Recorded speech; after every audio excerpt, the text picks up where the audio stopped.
Hi, my name's Helen. This is my channel, Helen Mary Jo. If you're new here, then welcome. If you're returning, thank you. That's Dolly. And if you're a Hellsbell, hello. So, right on cue, Dolly's asking to go out. Honestly, it's like she knows. Well, she does know, obviously. She rings the bell on the door if she wants to go out.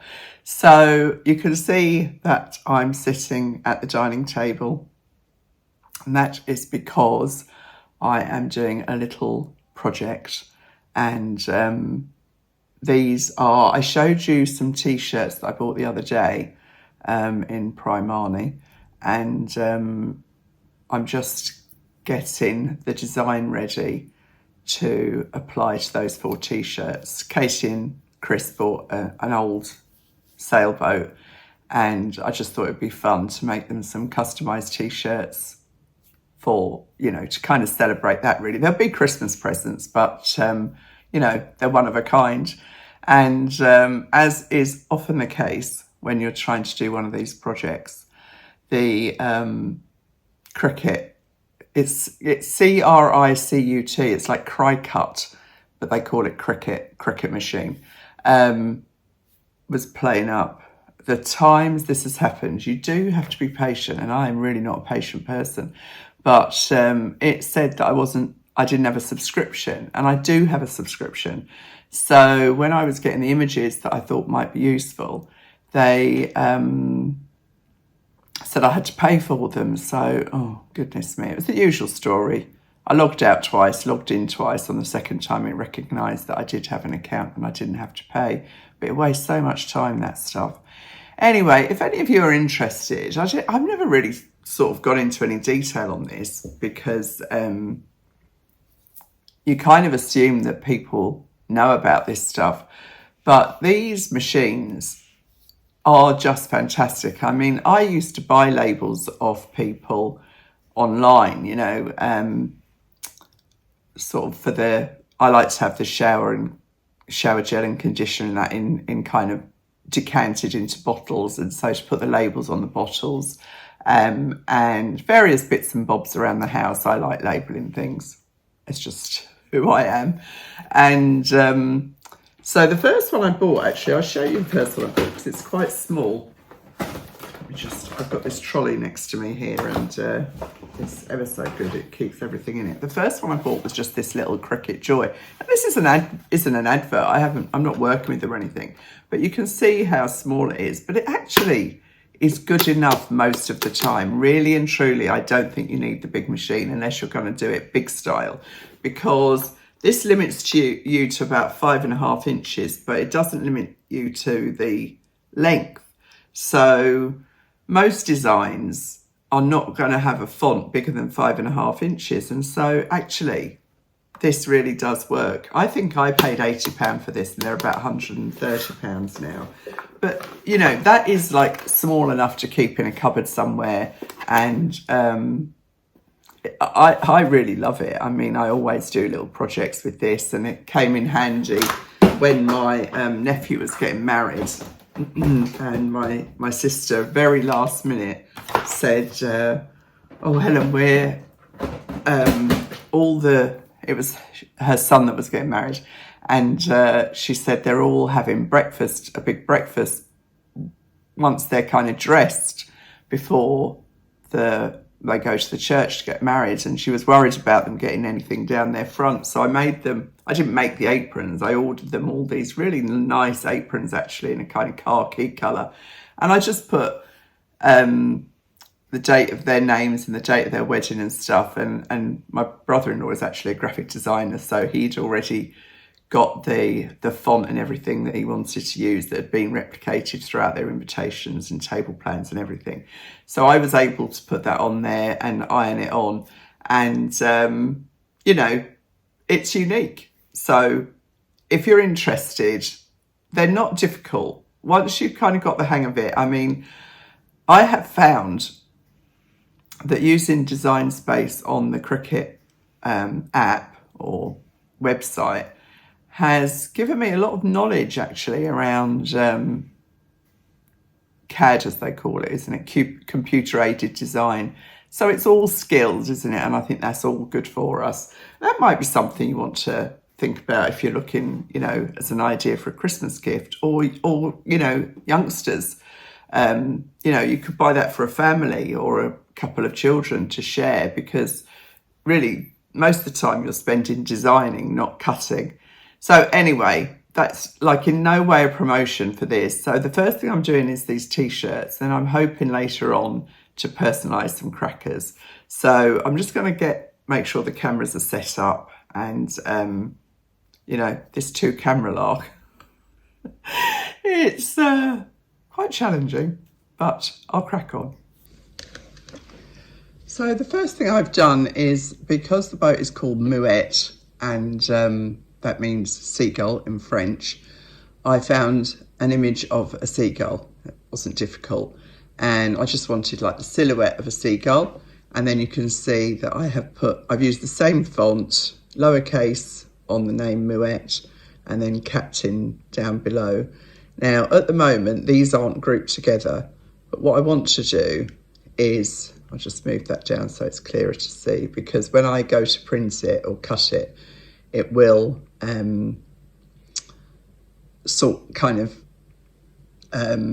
make the best use of the vinyl. So what I'm going to do is copy this and paste it, because I need to do the same kind of size for Katie's everything.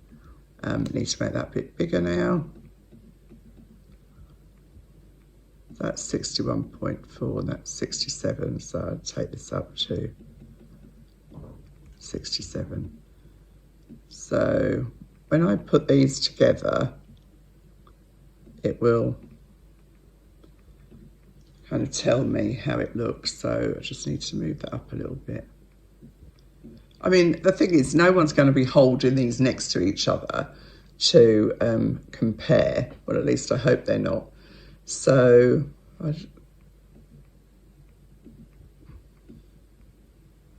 if I'd have copied, you know what, I'm going to do that. I'm going to take that off and I'm going to copy this exactly. And then it should be exactly the same size and all that jazz.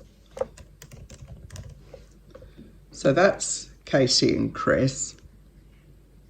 I really like that actually. But before I group them together, I need to copy this one again for the children. So just want to make sure that they're in the same kind of place. So because I want to be able to iron these on in one group, I will now group each of these. There's basically 3 images on here, so I will need to group 3 of them together. So how you do that is you just highlight the whole lot and then you attach. Oh no, I didn't mean to do that. I've got 2 by mistake there. Don't do that, Helen. Make sure that I've only got this. Attach. And now this will all move together. So when I get it ready for cutting, I don't have to try and place them in the right place. You know, I don't have to kind of line them up myself. They'll all be lined up. And again, attach. And again, attach. I mean, what I could have done, because Billy and Hattie have got the same, I could have just attached the first one and then just copied it. But, you know, hindsight is a wonderful thing. So I'm going to make these all the same colour. And the reason for that is it will just be easier to see when I come to make it.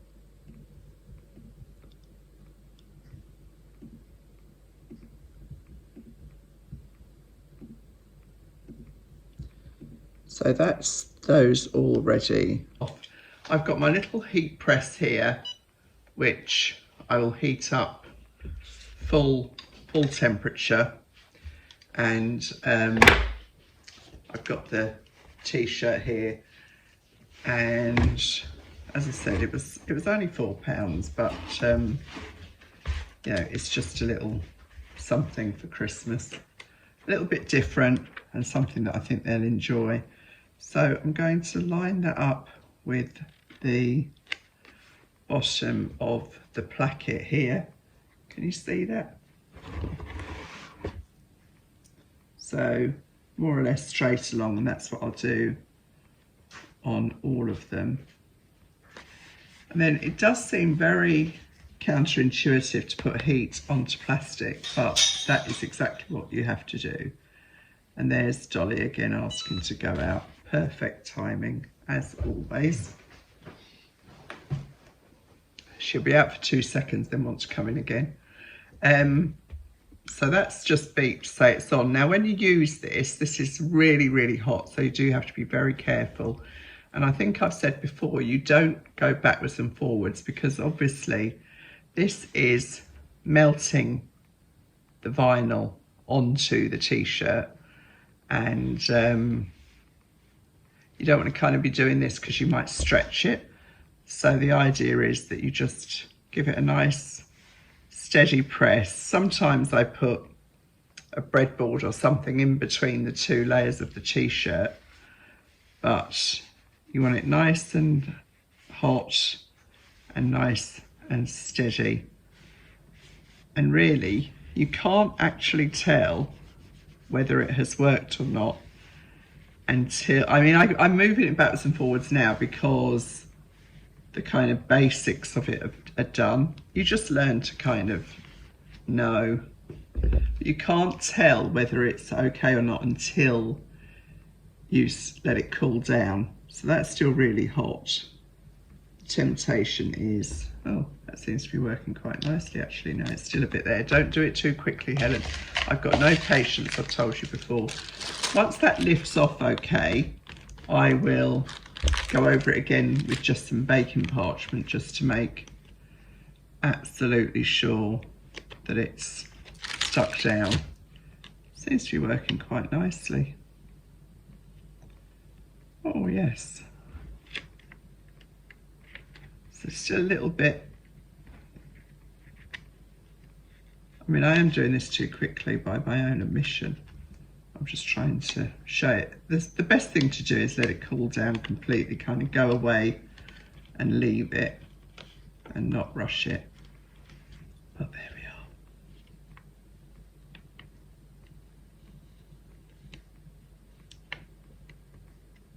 That is still really hot, I can feel it. Oh, I'm pleased with that. And I'll go over it with just some baking parchment, just to give it one last.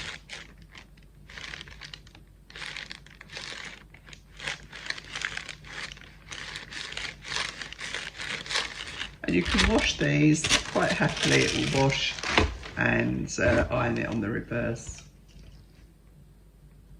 I'm quite pleased with that, if I say so myself. It's probably bigger than he would like it, but you know what? It's just a bit of fun. What they say is when you're doing this, that you should be able to see the weave of the t-shirt through the vinyl, and I can definitely see that. So that's the first one. I won't bother showing you them all. I'll show you them all when I finish them all, but I will just show you weeding of another one of these. So I mean, I didn't know what any of this terminology was when I started, but you soon pick it up. And basically you just peel the excess vinyl away from the carrier, as we call it in this house, the backing plastic really. So try and do it this way round.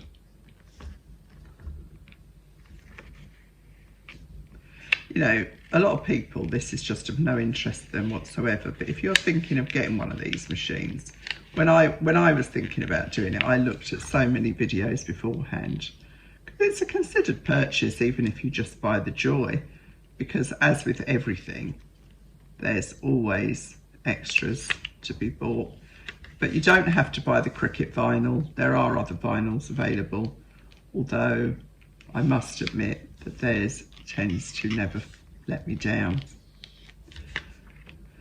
There's only one centre of a letter to come out of there, and one tiny little bit out of the E.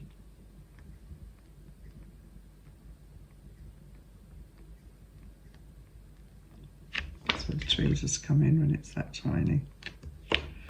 I wanted to show you another project that I'm doing today.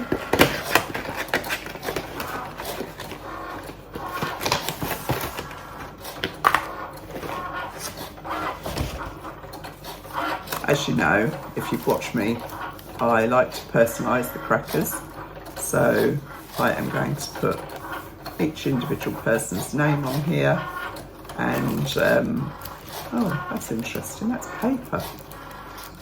That's going to be interesting to get that. I might be able to just do it without, no, I won't be able to do it without opening that. I didn't really think about that because, oh, it's done with a wire at the back, so I thought I was going to have to try and undo that bow in paper and redo it. It is fiddly. I'm not going to pretend it's not fiddly, but it makes a lovely display on Christmas Day, and it becomes the place setting as well, really. So just take that ribbon off, and then hopefully, yeah, it looks nice and empty. I am going to put in one of these Dialect Perfumes, which will make them very heavy, but you know, it's a gift worth having. So this one is Citrus Untamed. Nice. I do like these, honestly. Oh my goodness. It's a bit nerve-wracking. I don't want it to tear the cracker. They're quite heavy. I'll just open that up so that it gives me a little bit more. I mean, you don't have to put anything this heavy in, but you know, I can't, my kids are all doing very well, thank goodness, and I can't really buy them anything that they can't buy themselves. So what I try and do at Christmas is just lots of kind of little surprises through the day. So if I see things on my travels, I get them, and then on Christmas Day they always get a lottery ticket in their cracker, and on this year it's a bottle of Dialect fragrance. Now, you've heard me talk about Dialect enough already, but basically they're all influenced, not all of them I don't think, but most of them are influenced by fragrances on the high street. I got that in after a little bit of jiggery pokery.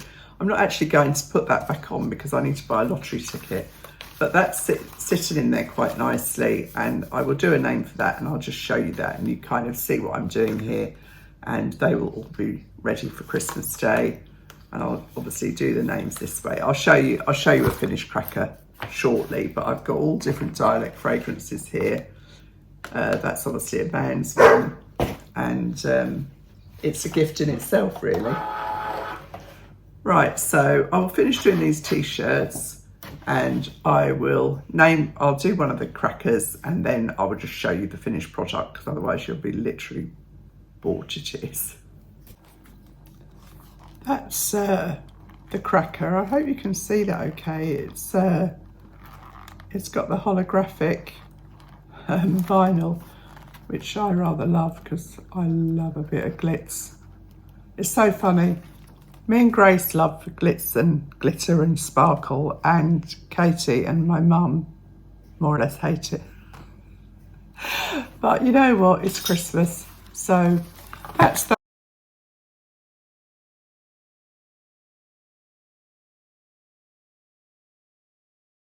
And then I'll just show you this I've just let cool down. And hopefully that's going to peel off nicely.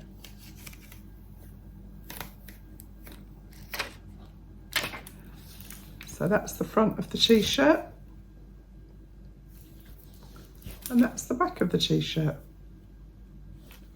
Cool, eh?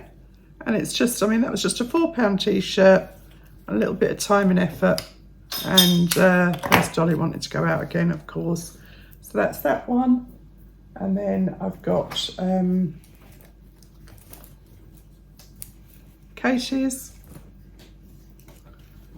Chris, and that's Hatch's actually. That's Hatch's. The first one was Billy's. So yeah, quite pleased with the way they've turned out actually. I think they look really, really cute. And I think that they will love them too. So as I've said, I think these fit in nicely. You do need to get kind of the bigger crackers, not the skinny little crackers if you want to put a bottle of perfume in there or aftershave or eau de toilette or whatever it is. But that's brilliant. Wouldn't be without my light. As you can see, it makes all the difference in the world. And yeah, on to the next project. Gosh, so much to do. So little time to do it in. See you all soon. Bye.